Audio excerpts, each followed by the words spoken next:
नमस्कार, न्यूज गृह एनालाइसिस एनजिएमा स्वागत छ। म विजय पौडेल।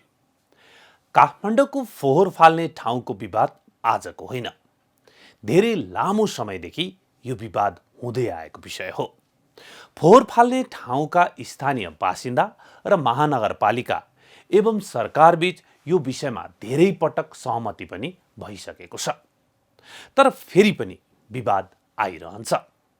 काठमाडौँमा स्थानीय तहको निर्वाचन सुरु भएदेखि नै फोहोर उठ्न छाडेको थियो। त्यही भएर बालेनलाई पर्खिरहेका फोहोर भनेर ट्रोल पनि बने। नभन्दै निर्वाचनमा बालेनको जितसँगै फोहोर बालेनलाई नै पर्खिरहे जस्तै भयो। आजको एनजिएमा हामी यसै विषयमा एनालाइसिस गर्दैछौँ। यसका साथै आजको एनालाइसिसमा परेको छ नेकपा यसको मन्त्री परिवर्तनको विषयलाई लिएर गठबन्धनमा देखिन सक्ने खटपट।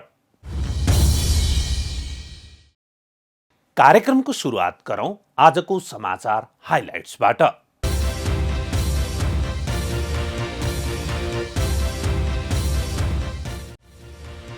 काठमाडौँको फोहोर व्यवस्थापन विगत 75 वर्षदेखि समस्यामै प्राय सबै मेयरको कार्यकाल फोहोर विवाद मिलाउँदैमा बित्यो। बालेन पनि फोहोर विवादबाट उम्कन सक्नु भएन। मङ्सिर 1 गते यता दर्ता भएका सवारी साधनले अनिवार्य रूपमा इम्पोस्ट नम्बर प्लेट जडान गर्नुपर्नेमा गरे नगरेको अनुगमन हुने यातायात व्यवस्था विभागको भनाइ। साउन 1 गतेबाट नै सडकमा गुड्ने सबै सवारी साधनमा इम्पोस्ट नम्बर अनिवार्य नगरिएको स्पष्टोक्ति। इम्पोस्ट नम्बर प्लेटको मूल्य अस्वाभाविक भएको र सरकारको रवैया पनि अव्यवहारिक भएको भन्दै युवा सङ्घको प्रदर्शन। जनता मारेर व्यापारी पोषेको आरोप, छानबिनको माग। प्रतिनिधि सभामा दर्ता भएको यौन हिंसा विरुद्धको संशोधन विधेयकमा सरकारले हदम्याद नहटाई प्रस्ताव पेश गर्यो। कानुन आयोगको प्रतिवेदन आएपछि विचार गर्ने कानुन मन्त्रीको भनाइ। वीरगञ्ज चिनी कारखाना पुनः सञ्चालन गर्ने सरकारको घोषणाले स्थानीय उत्साही, तर 2 दशकदेखि बन्द उद्योग सञ्चालन होला भन्नेमा अविश्वास। धेरै पुराना मेसिन र औजारमा गरेको लगानी बालुवामा पानी हुने सम्भावना। आइसिसी U19 महिला T20 विश्वकपमा छनौट हुने नेपालको सम्भावना समाप्त। थाइल्यान्डले दिएको 90 रनको लक्ष्य पछ्याएको नेपाल 19 ओभर 5 बलमा मात्र 40 रनमा समेटियो। र रुसको आक्रमणका कारण युक्रेनको दोनबास क्षेत्रको सेभेरोदोनेत्स्क र लिसिचान्स्क मृत सहरमा परिणत भएको र अब यसलाई पुनः कब्जा गर्न युक्रेनी सेनालाई अवसर भएको युक्रेनी राष्ट्रपतिको भनाइ।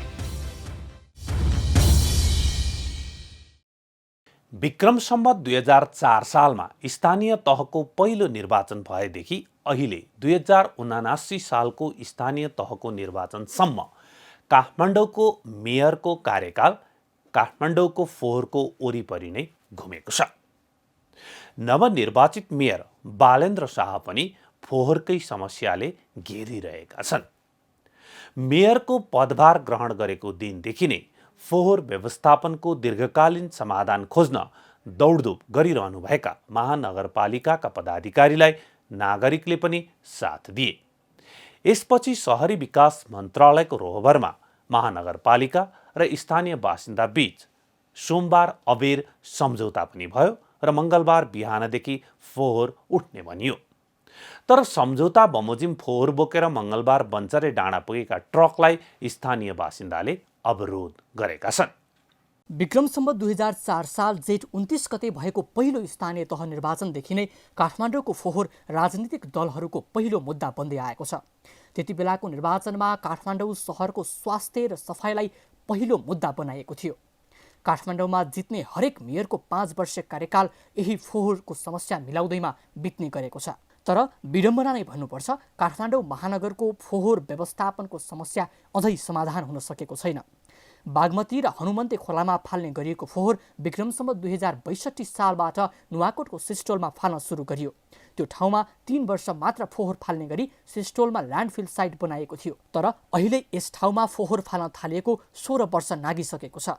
विगत 16 वर्षमा काठमाडौँको फोहोरको दीर्घकालीन समाधान खोज्ने प्रयास भने अझै असफल भएको छ। काठमाडौँको फोहोर सिस्टोल र बन्चरे डाँडामा लगेर फाल्न थालिएपछि त्यहाँका स्थानीय पनि फोहोरको समस्याबाट ग्रसित भएका छन्। फोहोरको डङ्गुरबाट बगेको फोहोर खानेपानीको मुहानमा मिसिएका कारण विभिन्न रोगको शिकार भइरहेको गुनासो स्थानीय बासिन्दाको छ।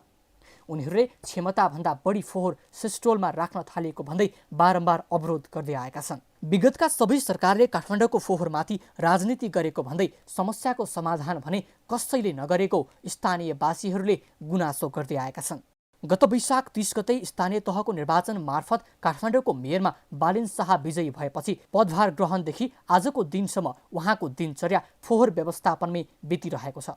नवनिर्वाचित मेयर शाहले काठमाडौँको फोहोर नउठेसम्म फुलमाला नलगाउने भन्दै समस्याको समाधान भएपछि मात्र विजयी जुलुस गर्ने घोषणा समेत गर्नुभएको छ। मेयर शाह र उपमेयर सुनिता डङ्गोल पद बहाली गरेसँगै फोहोर व्यवस्थापनको काममा निरन्तर खटिरहनु भएको छ। मेयर शाह प्रधानमन्त्री शेरबहादुर देउबादेखि शहरी विकास मन्त्री रामकुमारी झाँक्री लगायत अन्य राजनीतिक दलको नेतृत्वसम्म यसबारेमा निरन्तर लबिङमा हुनुहुन्छ। यसबीच सोमबार शहरी विकास मन्त्रालयमा एक सहमति भयो। शहरी विकास मन्त्रालय, काठमाडौँ महानगरपालिका र प्रभावित क्षेत्रका प्रतिनिधि बीच भएको सर्वपक्षीय छलफलमा काठमाडौँको फोहोर उठाएर सिस्टोल र बन्चरे डाँडा लैजान दिने सहमति जुट्यो। शहरी विकास मन्त्रालयका तर्फबाट 3 र काठमाडौँ महानगरपालिकाका तर्फबाट 6 वटा कामको प्रतिबद्धतासँगै आन्दोलनरत पक्षले फोहोर फाल्न दिने सहमति जनाएको हो। सोही अनुरूप काठमाडौँको फोहोर आज मङ्गलबारबाट उठाउन थालिएको छ। तर उठाएको फोहोर लिएर गएका गाडीमा बन्चरे डाँडाका स्थानीयले पुनः अवरोध सिर्जना गरेका छन्।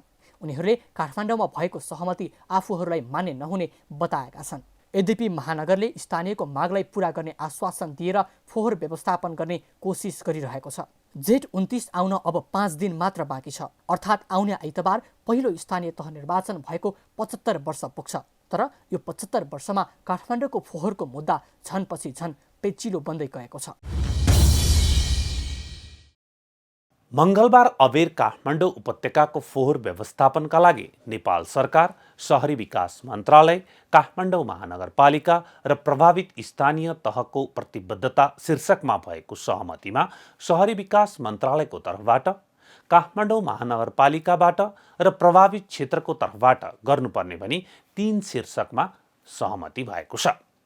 शहरी विकास मन्त्रालयको तर्फबाट गर्ने कार्यमा सडक निर्माण, नदी नियन्त्रण, सामुदायिक भवन निर्माण, मन्दिर निर्माण र वृक्षारोपणका लागि 44 करोडभन्दा बढी रकम यो आगामी आर्थिक वर्षमा विनियोजन गर्ने भनिएको छ। यसै गरी जग्गा अधिग्रहणको विषय, प्रभावित क्षेत्रका बासिन्दाका लागि 10 बेडको अस्पताल निर्माण गर्न पहल गर्ने पनि यसमा उल्लेख छ। काठमाडौँ महानगरपालिकाका तर्फबाट गर्ने कार्यमा धुनीबेसी र ककनीका प्रभावित क्षेत्रका बासिन्दाको स्वास्थ्य बिमा गर्ने र यस क्षेत्रमा पूर्वाधार विकासका लागि अनुदान दिने, फोहोर अहिले जस्ताको तस्तै लैजाने तर साउन 1 गतेदेखि फोहोरलाई स्रोतमै वर्गीकरण गरेर मात्र लैजाने व्यवस्था गर्ने तथा 6 महिनाभित्र सिस्टोल ल्यान्डफिल साइटको पोस्ट क्लोजर सुरु गर्ने, यसै गरी स्थानीय तहको प्रतिबद्धतामा फोहोर बन्चरे डाँडा स्यानिटरी ल्यान्डफिल साइटमा फाल्न सहजीकरण गर्ने उल्लेख छ। फोहोर व्यवस्थापन गर्नका लागि आज बिहान गएका ट्रकलाई अवरोध गरेसँगै स्थानीय बासिन्दा र प्रहरीबीच झडप भएको समाचार पनि आएको छ। यो फेरि नौलो विषय होइन। हरेकचोटि यस्ता झडपका समाचारहरू आइरहन्छन्, फेरि बल्झिन्छन्, फेरि सहमति हुन्छ, फेरि बल्झिन्छन्। यसको दीर्घकालीन सोच र व्यवस्थापनका लागि अझै समस्या छ। फोहोर व्यवस्थापनमा सहमति भएसँगै काठमाडौँ महानगरपालिकाका प्रमुख बालेन्द्र शाहले फोहोर व्यवस्थापनमा सघाउन महानगरवासीलाई सार्वजनिक अपिल गर्दै फेसबुकमा सहमतिको पत्र पनि राख्नु भएको थियो। उहाँले सामाजिक सञ्जाल फेसबुकमा जारी गरेको यो सन्देशमा अब फोहोर उठ्ने तर कुहिने र नकुहिने फोहोर घरमै छुट्याएको हुनुपर्ने उल्लेख गर्नुभएको छ। सामाजिक सञ्जाल फेसबुकमा उहाँले लेख्नु भएको छ, अब फोहोर उठ्नेछ, यो सबैका लागि निसन्देह खुसीको खबर हो। तर त्यो खुसी धेरै बेर टिक्न पाएन। उहाँ अगाडि लेख्नुहुन्छ, फोहोर अहिलेसम्म थुप्रिएर पाउनुभएको दुःखका लागि नगरवासीसँग क्षमा प्रार्थी छौँ। साथसाथै कोठाभित्र होस्, वा घरमा वा सडकमा जतासुकै फोहोरले यतिसम्म दुःख दिँदा र अप्ठ्यारोमा परिरहँदा पनि धैर्य भएर सहिदिनु भएकोमा हृदयदेखि नै धन्यवाद छ उहाँले भन्नुभएको छ। तर फोहोर उठ्नु मात्रै यसको समाधान होइन, अब अझै धेरै गर्न बाँकी छ। हामी फोहोरको दीर्घकालीन व्यवस्थापन गर्न चाहन्छौँ, जसको समाधान यहाँको फोहोर अन्त कतै फ्यालेर वा थुपारेर हुँदैन। समाधान तपाईँहरूको साथ बिना सम्भव हुँदैन। यसैले हामी आग्रह गर्छौँ कि अब तपाईँको कोठा, घर, कार्यालय तथा व्यवसाय कतैबाट पनि फोहोर निस्किँदा कुहिने नकुहिने गरेर कम्तीमा 2 किसिमका फोहोरहरू छुट्टिएर निस्किन्छन्। कुहिने र नकुहिने फोहोरलाई छुट्याइदिने हो भने त्यसको व्यवस्थापन सहज हुन्छ। जति सहज व्यवस्थापन हुन्छ त्यति नै चाँडो हामी स्वच्छ र स्वस्थ काठमाडौँमा बाँच्न पाउँछौँ भने हाम्रो कारणले अन्त कसैले रोगी भएर बाँच्नु वा मर्नु पर्दैन। अहिले थुप्रिएको फोहोरलाई नै छुट्याउनु समस्या हुन सक्ला, तर हामी विश्वास गर्छौँ तपाईँहरूले अब हरेक फोहोरलाई कुहिने र नकुहिने गरेर कम्तीमा 2 अलग अलग भाँडोमा राखेर फोहोर व्यवस्थापनमा आफ्नो कर्तव्य पुरा गरिदिनुहुनेछ। महानगरले पनि पहिलेका कमजोरी वा गल्तीहरू दोहोर्याउने छैन। महानगरका प्रमुखले भन्नुभएको यो कुरा मनन योग्य छ। तर फोहोर व्यवस्थापनमा जसरी सहज रूपमा नगरवासीलाई आह्वान गरिएको छ, यो आह्वान नयाँ भने होइन। काठमाडौँको फोहोरको दीर्घकालीन समाधान 75 वर्षमा पनि किन भेटिएन? अब घोत्लिने बेला भएको छ। काठमाडौँको फोहोर व्यवस्थापनमा जबसम्म यहाँका बासिन्दालाई सहभागी गराइँदैन, तबसम्म यो समस्या ज्यूका त्यों रहनेवाला छ। अहिले पनि फेरि फोहोर स्रोतमै वर्गीकरण गर्ने भनिएको छ। स्रोतमा वर्गीकरण भनेको घर घर, पसल पसल, रेस्टुरेन्ट वा जहाँ फोहोर उत्पादन हुन्छ त्यही हो। विगतमा पनि रातो नीलो बाल्टिन राखेर फोहोर स्रोतमै वर्गीकरण गर्न खोजिएको थियो, तर त्यो सफल हुन सकिरहेको छैन। अर्को कुरा, ठाउँको अभावमा पनि सबैले घर घरमा बाल्टिन राखेर फोहोर वर्गीकरण गर्न सक्दैनन्। त्योभन्दा पनि महत्त्वपूर्ण, किन हामीले मेहनत गर्ने, महानगरलाई कर तिरेको छ, फोहोर उठाउने निजी कम्पनीलाई पैसा तिरेको छ, उसैले गर्नुपर्छ भन्ने सोच पनि छ। घर घरबाट निस्कने फोहोर मध्ये धेरै पुनर्प्रयोग गर्न सकिने खालका हुन्छन्। कुहिने फोहोरबाट मल पनि बनिरहेको छ। यही कारण फोहोरबाट मोहर भन्ने नारा पनि छ। तर यो मोहर कहिल्यै नगरवासीले पाउन सकेका छैनन्। फोहोर उठाउने निजी कम्पनी हुन् वा नगरपालिका फोहोर लगेर यसबाट मोहर बनाउँछन् भने त्यो मोहरमा यहाँका बासिन्दाको पनि हक लाग्छ। निजी कम्पनी हुन् वा नगरपालिका घर घरको फोहोर लगेर मोहर बनाउँछन् भने त्यो मोहरको हिस्सा घर घरमा पुर्याउनै पर्दछ, न कि फोहोर उठाएका छौँ भनेर उल्टै पैसा असुल्ने। हामीसँग फोहोर पनि लैजाने, त्यो फोहोरले मोहर बनाउने अनि हामीसँग नै दस्तुरका रूपमा मोहर नै असुल्ने भएपछि नगरपालिकाले स्थानीयको साथ पाउन गाह्रो हुन्छ पक्कै पनि। यसकारण अब घर घरबाट फोहोर लैजाने, त्यो फोहोर लगे बापत पैसा असुल्ने होइन, फोहोर दिनेलाई निश्चित रकम फिर्ता गर्ने हो भने यहाँका हरेक बासिन्दा नगरपालिकाले भने जस्तो वर्गीकरण गरेर प्याकिङ गरेर फोहोर तयार अवस्थामा राखिदिन तयार हुनेछन्। यसरी महानगरका बासिन्दाको फोहोर व्यवस्थापनमा पनि सहभागिता हुनेछ र फोहोर व्यवस्थापन पनि सहज हुनेछ। तर के महानगरपालिकाका पदाधिकारी यो गर्न तयार छन्? के फोहोर उठाउन अनुमति दिएका कम्पनीलाई तिमीहरू फोहोर उठाएर लगेर बेचेर नाफा आर्जन गर्छौ, त्यसकारण नाफा पनि फोहोर उठाएको दस्तुर पनि दोहोरो असुल गर्न पाउँदैनौ भन्न सक्छ महानगरपालिकाले? कसैलाई दोहोरो नाफा हुने अनि उपभोक्ताले फोहोर व्यवस्थापनमा वर्गीकरण गरिदियोस् भनेर आशा राख्नु गलत छ। नगरपालिकाले नाफा बाँड्न सक्दैन भने नागरिकसँग शुल्क नलिइकन फोहोर निशुल्क उठाएर मोहर बनाउन पनि सक्छ। तर दुवैतर्फ निजी कम्पनी वा नगरपालिकालाई नाफा, काम उपभोक्ताले गर्ने हो भने कार्यान्वयनमा फेरि पनि समस्या आउनेछ। यसकारण जबसम्म फोहोर व्यवस्थापनमा नागरिकलाई सहभागी गराइँदैन तबसम्म फोहोर व्यवस्थापनमा यस्तो विवाद आइरहन्छ। अर्कोतर्फ फोहोर व्यवस्थापन गर्ने ठाउँका बासिन्दाले पनि यसलाई बार्गेनिङ कार्ड बनाइरहनेछन्। किनकि फोहोर हाम्रो हो, फाल्न उनीहरूकोमा लागिरहेका छौँ। उनीहरूको माग जायज हो। आफ्नो ठाउँमा ल्याएर फोहोर फालेपछि त्यसका कारणले उत्पन्न हुने समस्या समाधान हुनै पर्दछ। तर कहिलेसम्म राज्यले आफ्नो एउटा कामका लागि राज्यकै अर्को निकाय वा नागरिकसँग बार्गेनिङ गरिरहन सक्ला र? यसकारण दीर्घकालीन समाधानका लागि कानुन बनाएरै राज्यले काम गर्नुपर्छ, न कि 6 महिनामा आउने नयाँ नयाँ माग वा पुराना माग पुरा नभएकाले उत्पन्न विवादको क्षणिक समाधान गरेर। बालेन्द्र शाहबाट हामीलाई धेरै आशा छ। महानगरका बासिन्दाले त्यही भएर उहाँलाई जित दिलाएका हुन्। तर 5 वर्षको कार्यकाल यही फोहोर विवाद मिलाउँदैमा सकिन नदिन पनि दीर्घकालीन उपाय खोज्नै पर्दछ। फेरि काठमाडौँको फोहोर बालेनको मात्र समस्या होइन, सरकारको र दलहरूको पनि हो। एकातिर सहयोग गरे जस्तो गर्ने, अर्कोतर्फ दलका कार्यकर्तालाई संरक्षण गरेर उचाल्ने काम दल र सङ्घीय सरकारले पनि नगरोस्। सत्तारूढ गठबन्धनको बिउ तत्कालीन प्रधानमन्त्री केपी शर्मा ओली विरुद्ध आफ्नै तलका नेताहरूले विद्रोह र कारबाहीको प्रक्रिया सुरु गरेपछि रोपिएको थियो। त्यो गठबन्धन कायम रहने वा नरहने विषयमा धेरै प्रश्न उब्जिए पनि नेकपा एमालेका अध्यक्ष केपी शर्मा ओलीसँग केही नलागेपछि नेपाली काङ्ग्रेसका सभापति शेरबहादुर देउवालाई प्रधानमन्त्री सुम्पिन बाध्य भएका नेकपा माओवादी केन्द्रका अध्यक्ष पुष्पकमल दाहाल प्रचण्ड र नेकपा एमालेका तत्कालीन वरिष्ठ नेता माधव कुमार नेपालका लागि गठबन्धन झन बाध्यता बन्यो।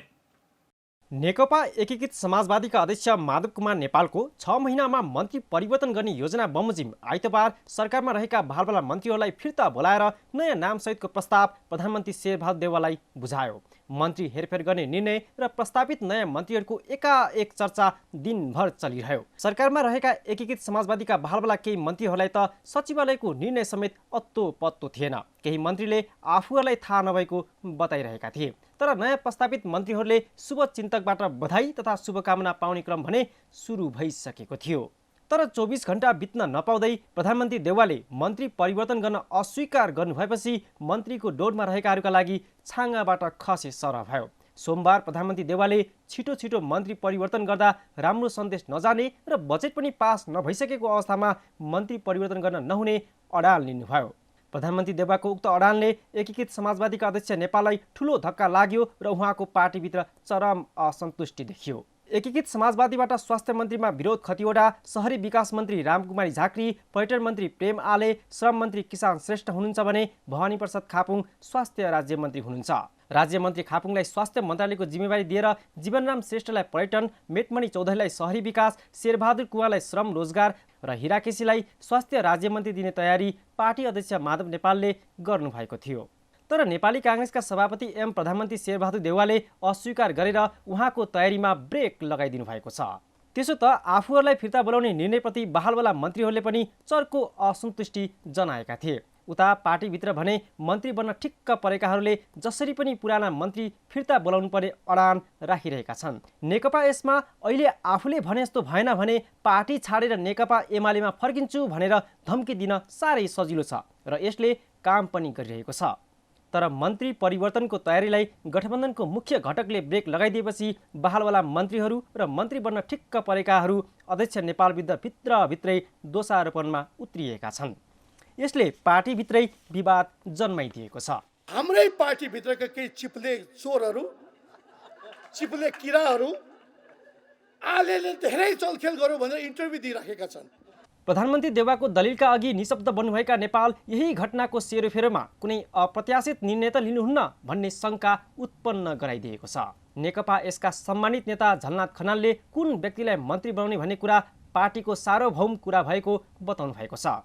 6 महिनासम्म एउटा समूह र त्यसपछि अर्को समूहलाई मन्त्री परिषदमा पठाउने पार्टीमा पूर्व सहमति गरिएको नेता खनालले स्पष्ट पार्नु भएको छ।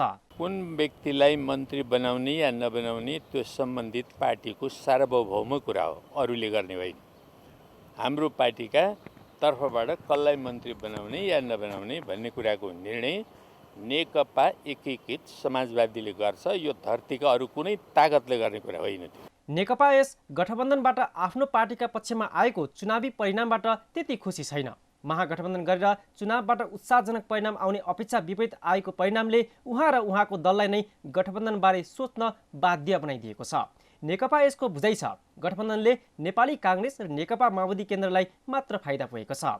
केही दिन अघि मात्र पार्टीले चुनावबाट नेपाली काङ्ग्रेसलाई फाइदा पुगेको निष्कर्ष समेत निकालेको थियो।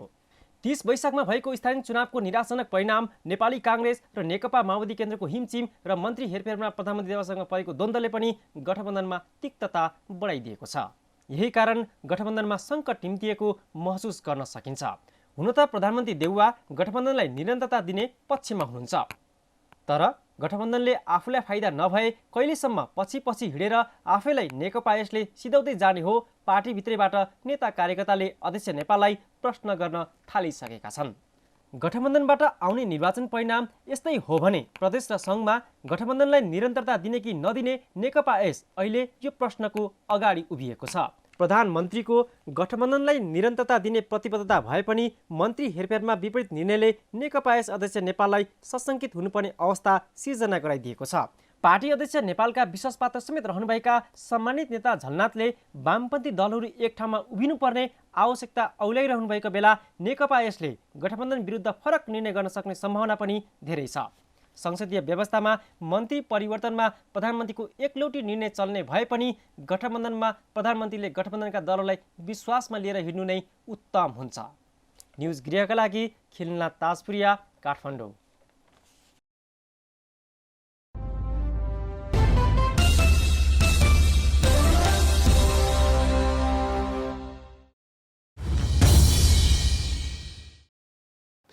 स्थानीय तह निर्वाचनमा जानु अगाडिसम्म पनि नेपाली काङ्ग्रेसमा एक्लै निर्वाचन लड्नुपर्छ भन्ने स्वर ठूलो थियो।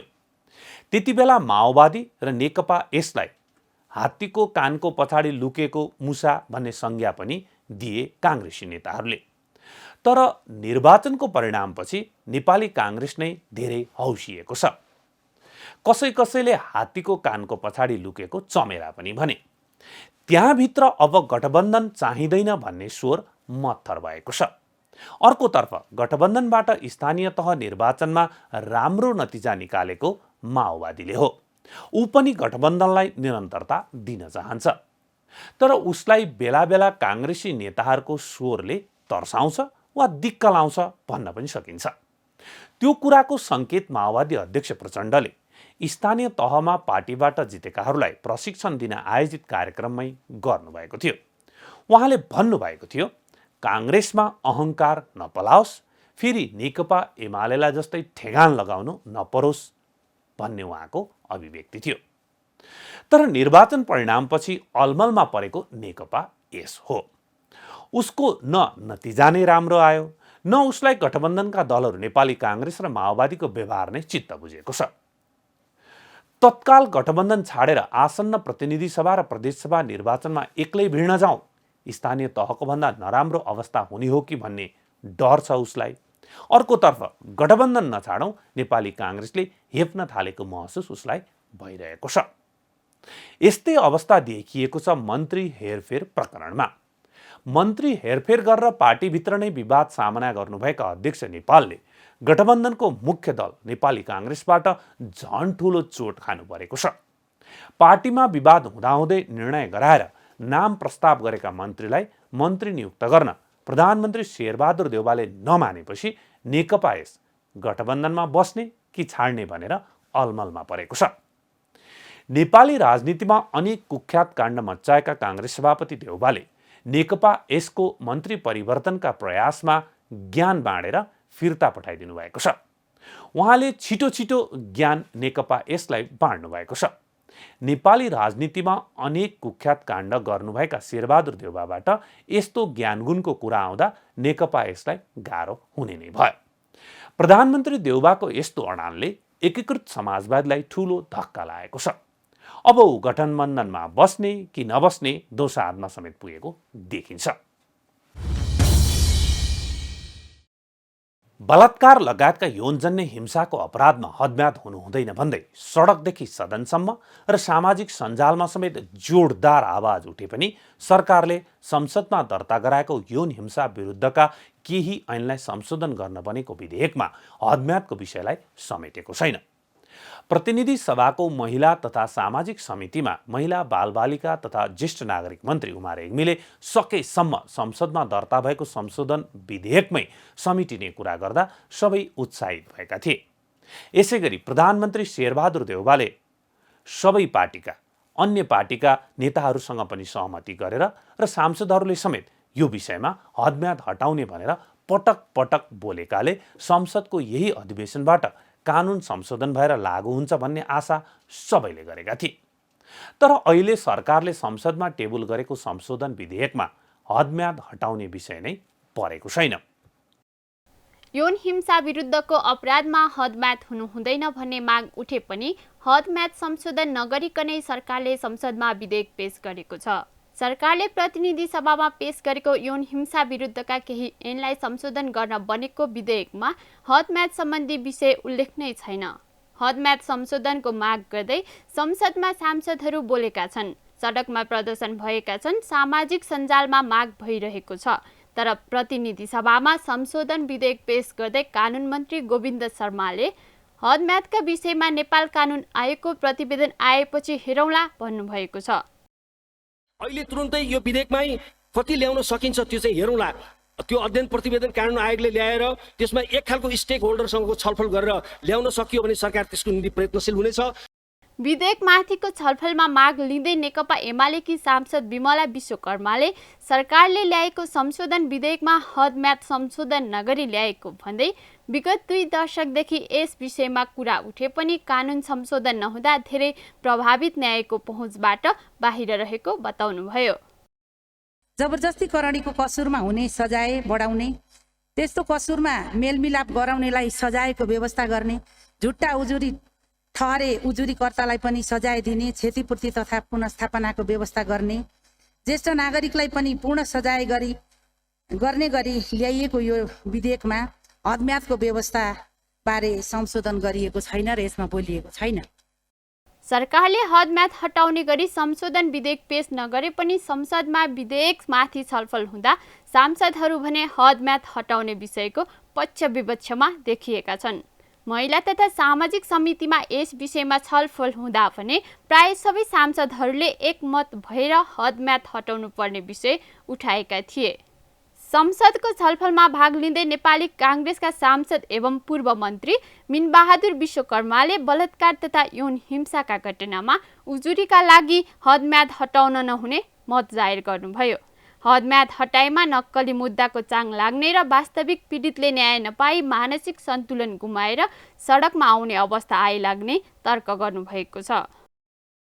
अब साँच्चै यो ऐन यसै गरी हदम्याद बिनाको आयो भने के हुन्छ होला भनेर मैले सोच्दाखेरि चाहिँ सबै नक्कली मुद्दाको चाङ लाग्ने अनि सक्कली पीडितहरू जति सबै रुँदै सडकमा आइपुग्नु पर्ने, मानसिक सन्तुलन समेत पनि ठिक नहुने अवस्थामा दिदीबहिनीहरू महिलाहरू सडकमा आउने।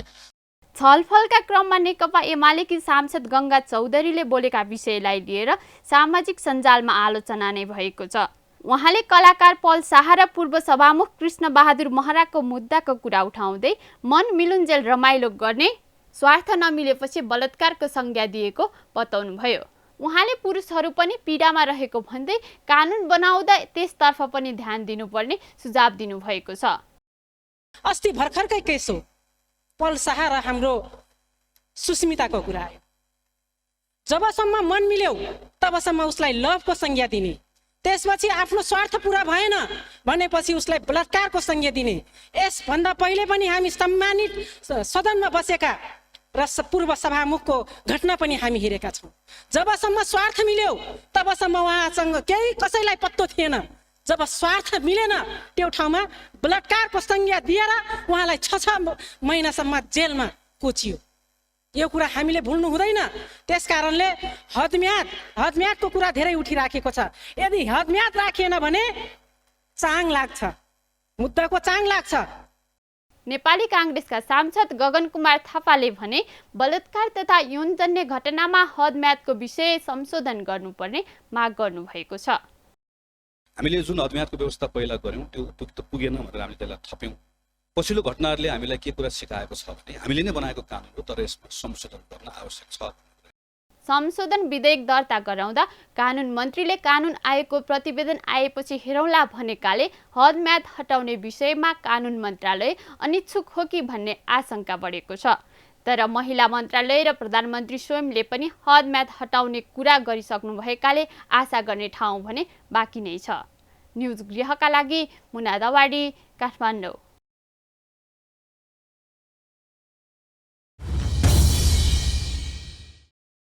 हदम्याद हटाउनु पर्छ भन्ने विषयमा धेरैजनाको मत पक्षमा छ भने केहीको विपक्षमा पनि छ। संसदमै छलफल हुँदा समेत पक्ष विपक्षको अवस्था देखिएको छ। नेपाली काङ्ग्रेसकी सांसद पुष्पा भुसालको भनाइलाई मान्ने हो भने यौनजन्य हिंसा मानवता विरुद्धको अपराध हो कि होइन, यो प्रश्नको जवाब हो भन्ने आउँछ। उहाँको तर्क छ यसलाई मानवता विरुद्धको अपराधमा परिभाषित गरौँ, त्यसपछि हदम्यादको विषय आफै समाधान हुन्छ। किनकि मानवता विरुद्धको अपराधमा हदम्याद हुँदैन। हदम्याद नराख्दा कानुनको दुरुपयोग हुनेतर्फ पनि धेरैले आवाज उठाएका छन्। अझ उनीहरूको तर्क छ हदम्याद नराखेमा साँच्चै प्रभावितले न्याय पाउँदैनन्, रिस इबी राख्नेले उजुरी हालेर मुद्दाको चाङ मात्र थुप्रिन्छ अदालतमा। न्याय दिन चाहने नचाहने यो मुख्य विषय हो। न्याय प्राप्तिमा हदम्याद बाधक हुन्छ भने त्यो हटाउने कि नहटाउने यो मुख्य सवाल हो। यसमा अनेक प्रश्न तिर्साएर आफूले व्यवस्थापन गर्न नसकेको दोष अरूलाई दिनु आवश्यक नै छैन।